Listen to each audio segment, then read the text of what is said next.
are the notes for Unit 1, Day 2. They start on page 3 of your packet. So this is the introduction to limits. And if you notice, the title is Estimating Limits and Calculating Limits by using direct substitution and limit properties. So we're looking at evaluating limits two ways: estimation and calculation. Okay, so our essential question then is, when do we use estimation techniques and when do we use direct substitution, or in other words, calculation?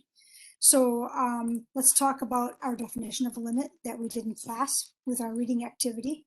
Limits give us a language for describing how the outputs of a function behave as the inputs approach a particular value. So the emphasis here in this definition is the fact that we have outputs of a function and we're watching their behavior.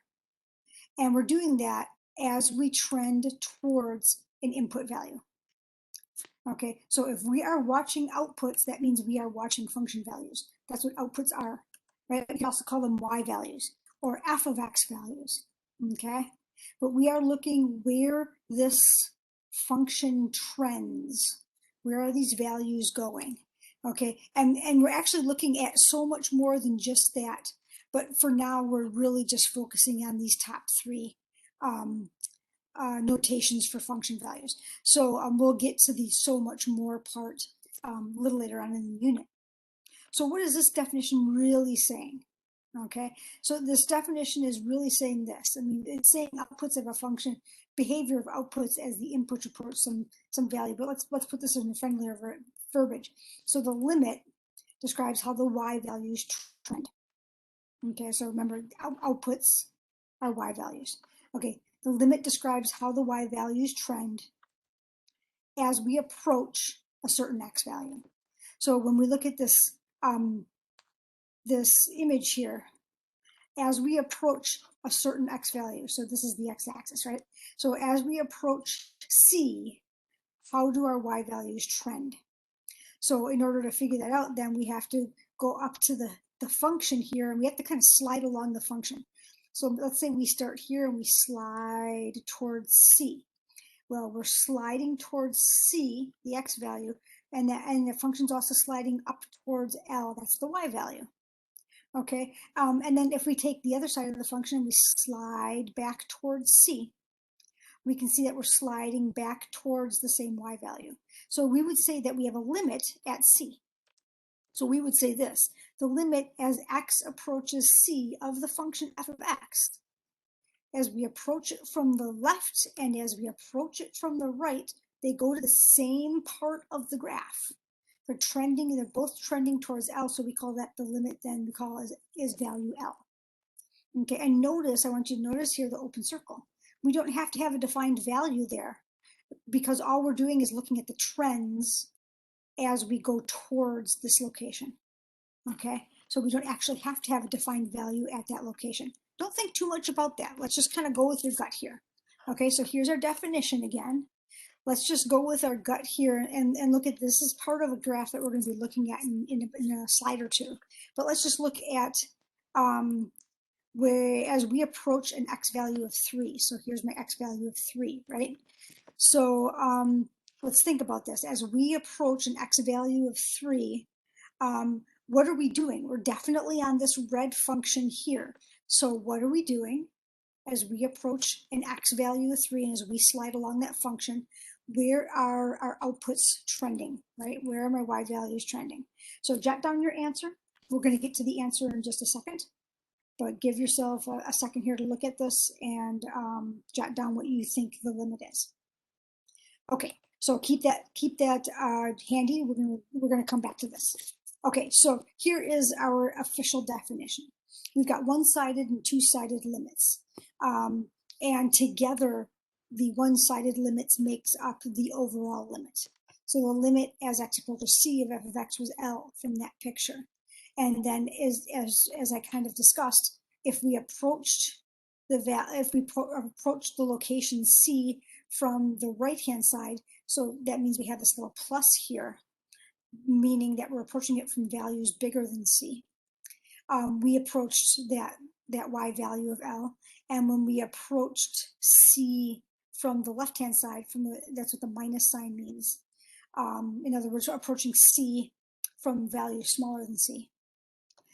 We trended towards that same value L. So this would be because we're approaching from the right, or the bigger values, this would be the right-hand limit notation. And because we're approaching from the smaller values of C, which are on the left-hand side of C, this is the left-handed limit. And when they come all together, then we know we have a limit there at that location. Okay, so let's look at this flow chart on page 2. This is kind of a big picture of how to calculate almost any limit I'm gonna give you. And we're only using a small part of this picture today. Okay, so we are using this down here. We're using approximation techniques because we are looking at graphs and tables. Okay, so these are approximation. Another word for approximation is estimation, right? These are approximations. These are best guesses as we see patterns in tables and patterns in graphs. Okay, so we're going to focus on that in the first part of the class, and on the second part of the class, or the notes, we're going to focus on direct substitution. So this is calculation. This is where I call it plug it in, right? We're going to plug in this a value, and we're going to evaluate the function, and we're going to see if we can find a y value. Okay, because if we can, that also will double as a limit. Okay, so that's the only two parts of the flow chart we're looking at for today. Everything in the middle here we'll get to in due time. Okay, so here's the whole picture, right? We were talking about just this part of the picture here a few moments ago when I was asking you to think about this limit. It's coming back now. So as we approach 3 from both sides, what are our y values trending towards? So remember, the y values is the y-axis. So both of these are trending to a y value of 0. So that's what the limit is. Notice the arrows are coming together because from the left hand and from the right hand, we're trending to the same location. Let's take a look at this one. This is the limit as x approaches infinity. That means I am taking this number line here, right? We got 4, 5, 6, 7, 8, right? And as we go all the way out to infinity, what are my y values doing? That means I'm going to have to look at this part of the function. And as I go out to infinity in the x direction, I'm going to go down to negative infinity in the y direction. So this is going to have a limit of negative infinity. Let's take a look at this one. Now I'm going to take the limit as x approaches negative infinity, which means I'm going to go all the way out in this direction. Okay, and that means I'm on this blue curve. And notice this blue curve flattens out. Okay, so as we go out here, this blue curve is going to flatten out. This is kind of a symbol of an asymptote, right? It's a horizontal asymptote. We'll get into those a little bit later. But we know that as we approach this asymptote here, this is going to level off. So that means these y values are trending towards something between -1 and -2. And it looks to maybe be right in the middle. So we're going to call that -1.5. Now, because this is going to positive and this is going to negative infinity, we call those things end behaviors, okay? Because they're literally focusing on the end of the function. Okay, let's take a look at stuff that's happening in the middle here towards the axis here. So as x is equal to -2, that's right here. As x is equal to -2, as x approaches -2, notice. Oh, I'm sorry. No, I'm going to do this one. I forgot about this one over here. As x approaches 1, then notice we're approaching this gap here. So we definitely have to look at both sides. This is where we come up with that whole left hand and right hand notation.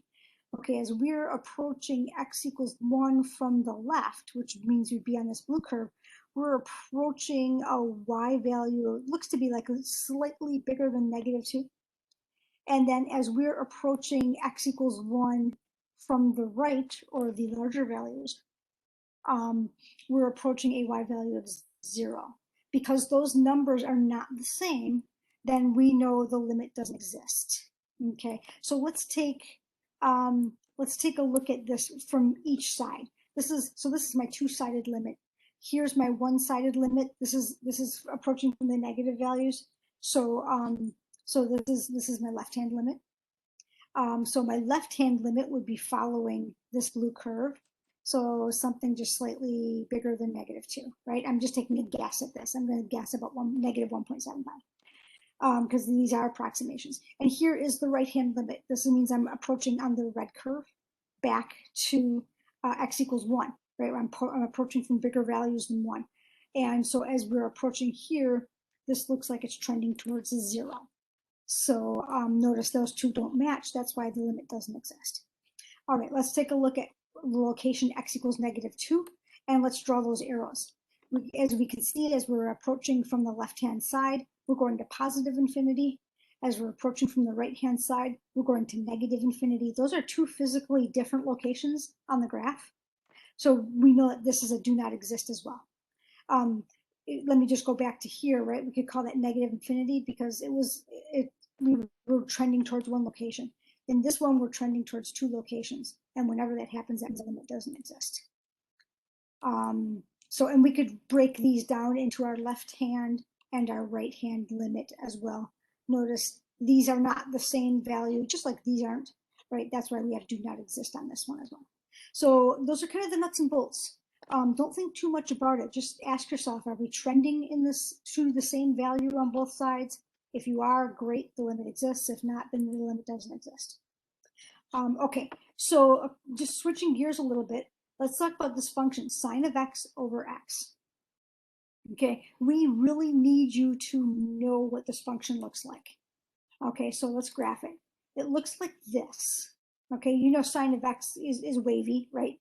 And dividing it by x means we're dividing it by bigger and bigger numbers, so the waves tend to get tighter and tighter and smaller because we keep dividing by either bigger positive numbers or smaller negative numbers. And so look at this. I will do a kinesthetic way of reminding you what this looks like when we get into the classroom. Okay, but it's you need to know the shape of this function. Okay, because these are things that we just this function we don't have really the tools to find the limit other than to graph it and look. So the limit as x approaches negative infinity of sine of x over x. So as we approach negative infinity means we're going in this direction. So pause the video and see if you can get a good estimate of what that limit is. Okay, so that limit, oh, I'm out of sort here. This limit is 0. So let's take a look at x approaches 0. As x approaches 0, which is right here, we're going to have to approach us from both the left and the right. And what is this limit trending towards? So stop the video, go ahead and write your answer down. Okay, if you're starting the video again, I'm going to show the answer. That answer is 1. Okay, and as we go towards positive infinity, what are we seeing the limit go to as we get bigger and bigger in our x's, and that is 0. So those three limits are really useful to know. Really what is super useful is to know what this curve looks like, and then the limits after you get the sketch written, kind of sketched down, the limits are pretty straightforward from that. Let's talk about tables. Okay, so I know I have a function here, but let me just write the tabular values for this function. So here are the tabular values for this function. So if we want to ask a question of what is the limit as x approaches 3, so we're approaching this part of our table here, right between here and here, okay? And so if you notice, as we approach of an x value of 3, it looks like we're straddling 0, right? We have 0.002 positive, 0.002 negative. So what's exactly right in between there? And that's the value 0. So you can see the symmetry about 0 with this table. So we know that the limit here as x approaches 3 is 0. In fact, we could actually literally put in 3 here and get a function value, and it would be 0. So, so that kind of confirms this result. Even though we're not technically in the substitution exercises yet. Okay, let's take a look at this rational expression. So I'm going to put the function values in for this rational expression. And so if you notice, if we want to take the limit as x goes to -2, that would be looking right here in the table. And so if we notice, as we're approaching -2, this is going up vertically to 1,000, and this is going down vertically to 1,000. So those are not trending towards the same values. So the limit as x approaches -2 then doesn't exist, because those are not trending towards the same values at all. So that's a little introduction as to how to handle tables and evaluating those tabular values. Okay, so no more approximation now. Now we're going to use direct substitution. We're going to plug and chug. Okay, so we want the limit as x approaches 1. That means we're going to put a 1 here and a 1 there and do the math. So when we do that, we get 1 minus 2 plus 5. And 1 minus 2 plus 5 is 4. So the limit is 4. If the function value exists and we're plugging it into a function we know doesn't have we know this polynomial function doesn't have any holes, doesn't have any asymptotes, doesn't have any jumps, it's not piecewise. We know this is a polynomial function that doesn't have any of those weird characteristics. Then the function value substitutes for the limit. Okay, let's see when we plug in 3 into this limit. So when we plug in 3 into this limit, we get this. Looking at the top, it's 27 minus 18, right? 9 times 2, 18 plus 4. The bottom is 9 minus 3. So 13 over 6, that's the limit. The limit's 13.6. So direct substitution is quite literally just finding that y value. So there are times when that y value does come in handy for calculating limits. Now here we have a piecewise function. So when we have a piecewise function, we have this potential of having gaps and jumps and stuff like that. So now we don't really, we can't just plug and chug and just get one answer and say that's the answer. We got to kind of be a little more analytical about it. So in this case, we want the limit as x approaches 4. So notice 4 is where we go from the trig function to the linear function. Okay, so at x equals 4, we know we're at 2. Okay, but let's see what's happening before that. So what's happening before that is we're on this trig function, and we're going up and down and up and down and oscillating like trig functions do. And so we're going to plug in 4 here. And we notice my notation here. I got the little minus sign because I'm approaching 4 on the cosine function, and the cosine functions are for values that are smaller than 4. But I'm going to put 4 here. I'm going to put 4 here. Okay, so I'm evaluating the cosine of 4 pi, and 4 pi is twice around the unit circle, so we're back at the beginning, so that's 1. Okay, now I'm going to look at the other side of 4. So I'm going to ignore this completely because limits aren't about being at a particular x location. Limits are about approaching an x location. So now we're going to approach 4 from the big numbers. Okay, so that's why we have a plus here. We're approaching 4 from the big numbers. That means I'm going to put 4 in here. And so 5 minus 4 is 1. Notice I got the same value.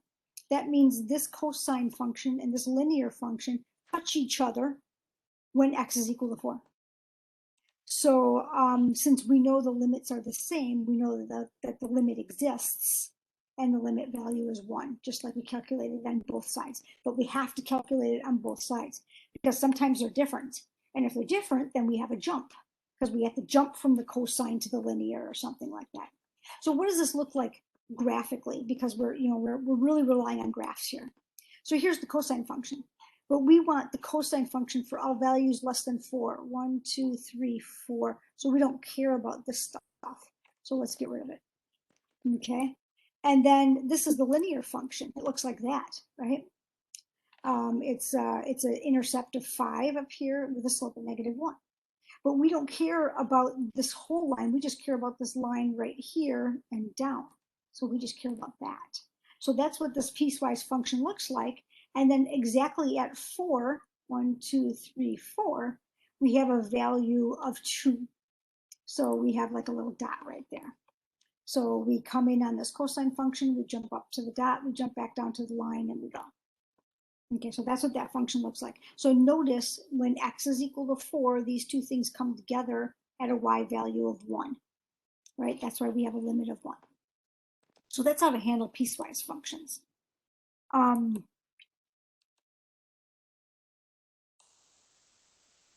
If we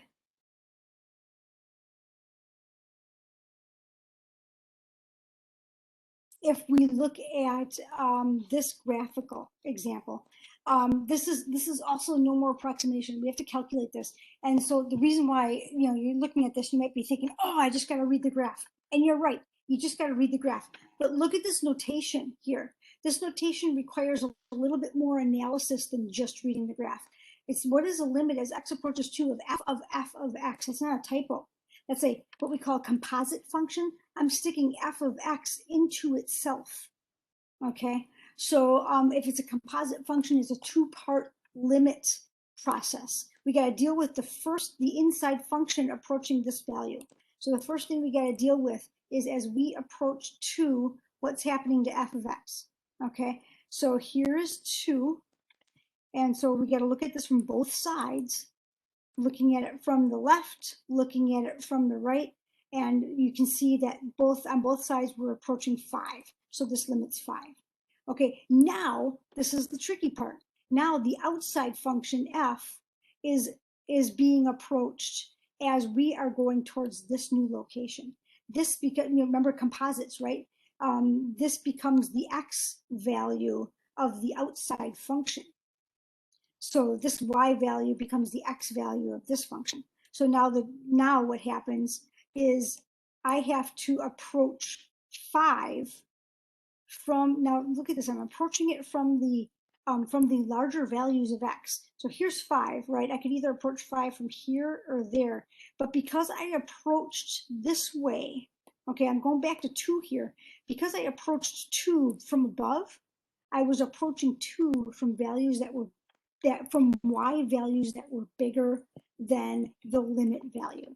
So in other words, the limit value is 5 here, and I was approaching all these y values are bigger than 5, and all these y values are bigger than 5. I was approaching this 5 from y values that were bigger. That's where this plus comes from.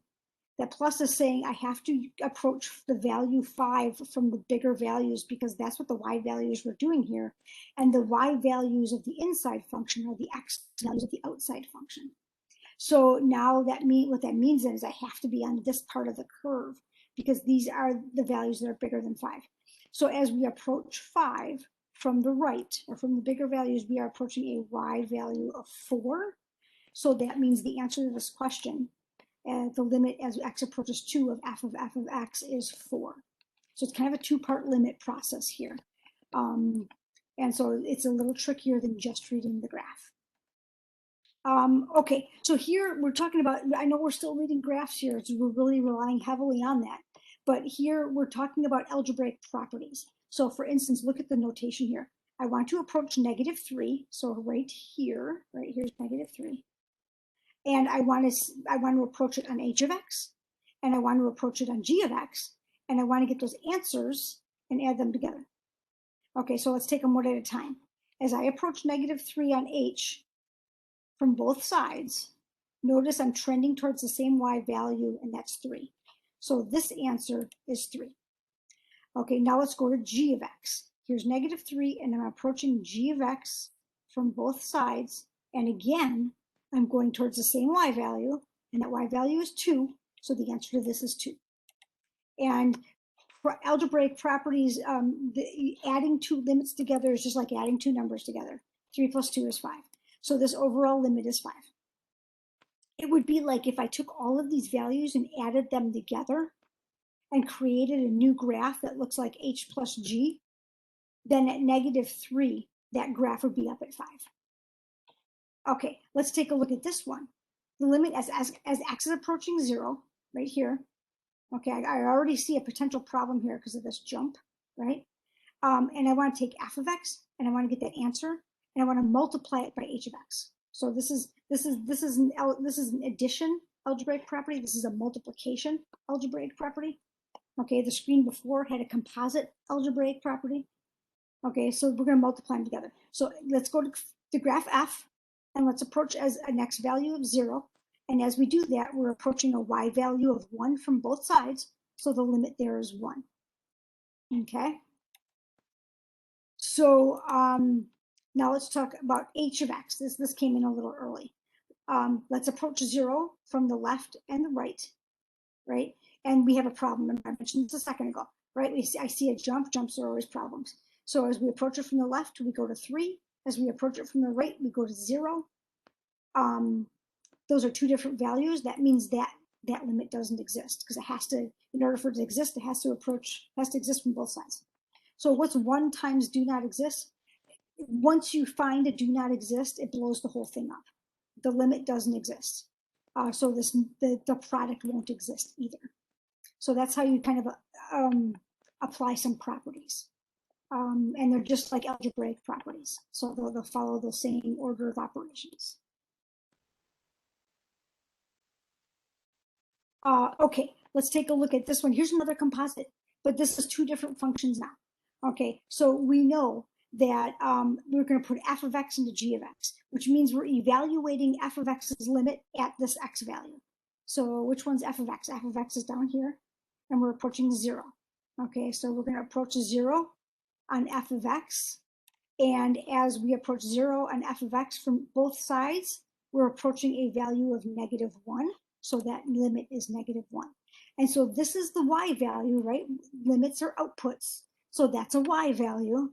And so that becomes the x value of the outside function. So now to find the limit of the outside function, we're going to approach -1, because this y value is this outside function's x value. And so as we approach -1 on the g of x function, notice coming from both sides, we're approaching the same value, and that's 4. So this answer then, whoops, oh, I guess I didn't write it down. No, I really didn't write it down, shoot. So the answer then is, in fact, I'm going to stop this and copy this. Sometimes this happens where I make little mistakes, and I just forget to put something in my PowerPoint notes. Come on, scroll down there, put a little equal sign there, put it right here, go back to my presentation. We talked about all of this. Okay, there we go. So this overall answer, then the limit as x approaches 0 of g of f of x then is equal to 4. Okay, so there's some graphical and some tabular examples, and some property examples. And so when you come into class, then we will go over some topic questions that you will pour through in your pod, and those are trickier. So we'll be able to take advantage of our time together to work on the tricky ones and address your misconceptions there. And at the beginning of class, we will start with these takeaways and talk about those as a class.